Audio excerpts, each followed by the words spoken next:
میرے ایمانی بھائیوں، مفتی صاحب تو چلے گئے، اب وہ واپس آئیں گے نہیں۔ ہماری جو محبت مفتی صاحب کے ساتھ تھی، ان کی ذات سے نہیں بلکہ ان کے مشن کے ساتھ۔ وہ مشن لے کر آئے، جو پیغام دے کر ہمیں گئے، جو سوچ اور جو فکر اور جو درد دے کر ہمیں گئے۔ اب ہماری آزمائش اور ہمارا امتحان اسی میں ہے کہ اگر ہم مفتی صاحب کے محبت کے دعوے دار ہیں کہ ہمیں مفتی صاحب سے بہت محبت تھی، وہ اب پتہ چلے گا کہ اگر ہم نے مفتی صاحب کے اس مشن کو، ان کی اس دعوت کو، ان کے اس پیغام کو آگے پہنچایا، جس کا مطلب کہ ہم مفتی صاحب کے سچے عاشق ہیں، ہمیں سچی دلی محبت ان کے ساتھ تھی۔ اگر ہم نے ان کے اس مشن کو، ان کے اس پیغام کو لوگوں تک اب نہیں پہنچایا، اگر ہم نے ان کے نقش قدم پر چلتے ہوئے کام نہ کیا، تو مطلب کہ پھر ہمارا دعویٰ جھوٹا تھا۔ ہم جھوٹ کہتے ہیں کہ ہمیں ان سے محبت ہے۔ تو اصل چیز ہے کہ اب ہم نے اس کام کو لے کر آگے بڑھنا ہے۔ غزوہ احد میں جب یہ خبر اڑی کہ میرے اور آپ کے آقا رحمت دو عالم صلی اللہ علیہ وسلم اس دنیا سے تشریف لے گئے، آپ کو شہید کیا گیا، اس وقت ایمان والوں کی حالت کیا ہو گئی؟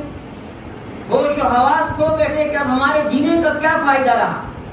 جن کے لیے جیتے تھے جب وہی نہیں رہے، اب ہم کیا کریں؟ اس وقت اللہ نے اپنا قرآن نازل کیا، وما محمد الا رسول قد خلت من قبله الرسل افإن مات أو قتل انقلبتم على أعقابكم ومن ينقلب على عقبيه فلن يضر الله شيئا وسيجزي الله الشاكرين۔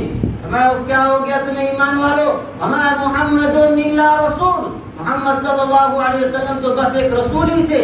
قد خلت من قبله الرسل، ان سے پہلے کتنے رسول آئے، وہ بھی آ کر چلے گئے۔ اس دنیا کے اندر رہنے کے لیے کوئی نہیں آیا، جو بھی آیا ہے وہ جانے کے لیے آیا۔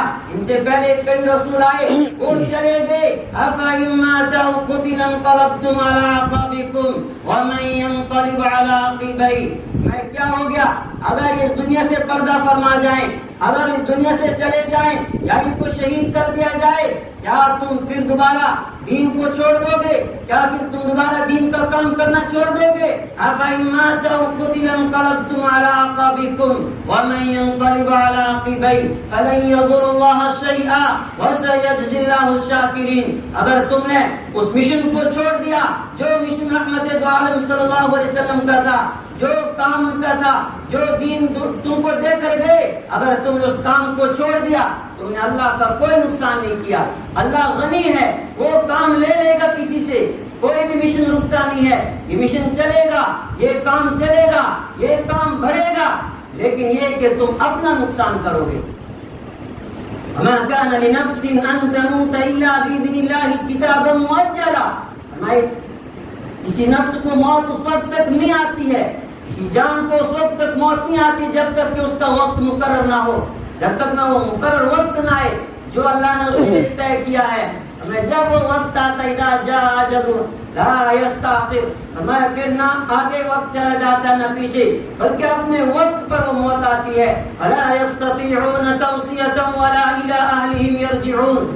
اگر اس وقت آدمی چاہتا ہے آپ کو وصیت کروں، اب آدمی یہ چاہتا ہے کہ میں گھر سے باہر ہوں، باہر نہ ماروں، گھر سے اندر آ جاؤں، اب یہ چاہتا ہے کہ ایک پاؤں دروازے کے باہر ہے، اس پاؤں کو اندر کھینچ لوں۔ اللہ کہتے ہیں نا فلا يستطيعون توصية، اب تم وصیت بھی نہیں کر پاؤ گے، ولا إلى أهلهم يرجعون، اب تم اپنے گھر کے اندر داخل نہیں ہو سکتے ہو، اب تم لوٹ کر آ نہیں سکتے ہو۔ اللہ کہہ رہا ہے یہ سب کچھ ہونا ہے۔ اور مفتی صاحب رحمۃ اللہ علیہ کتنا علاج کیا گیا، لیکن اللہ کو جو منظور تھا وہ ہو گیا، ورنہ جس طرح کا علاج اور ڈاکٹروں نے جو خدمت حضرت مفتی صاحب کی کسی اور کی ہو ہی نہیں سکتی تھی۔ بڑا سے بڑا کوئی افسر، بڑا سے بڑا کوئی منتری ہو، ڈاکٹروں نے کس پیار کے ساتھ، کس محبت کے ساتھ مفتی صاحب کی خدمت کی علاج کیا۔ جو پچھلا جمعہ تھا، پچھلے جمعہ کو جب مفتی صاحب کے ٹیسٹ ہوئے، سارے ٹیسٹ بالکل کلیئر، لنگز 100% کام کر رہے تھے، شوگر بھی بالکل کنٹرول میں، بی پی بھی کنٹرول میں، سب کچھ۔ اور رات 12 بجے ہم نے دوسرا بیڈ تیار کیا کہ آج مفتی صاحب کو اب وینٹیلیٹر سے اتارنا ہے۔ اب یہ طے ہو گیا کہ صبح 7 بجے وینٹیلیٹر سے اتار دیا جائے گا، لیکن اللہ کو کچھ اور منظور تھا، راتوں رات بخار آ گیا اور دوسرے دن شام کو بخار میں کنٹرول کیا گیا اور اسی دن رات کو بی پی لو ہو گیا، پھر تیسرے دن کڈنی میں پرابلم آ گئی اور وہی پھر بہانہ بنا اور مفتی صاحب ہمیں چھوڑ کر چلے گئے۔ لیکن حیران ہو گیا، وہاں پر پورے ہسپتال کا نظام ان کے لیے بدل دیا گیا اور کیا محبت لوگوں کے دلوں کے اندر بیٹھ گئی تھی۔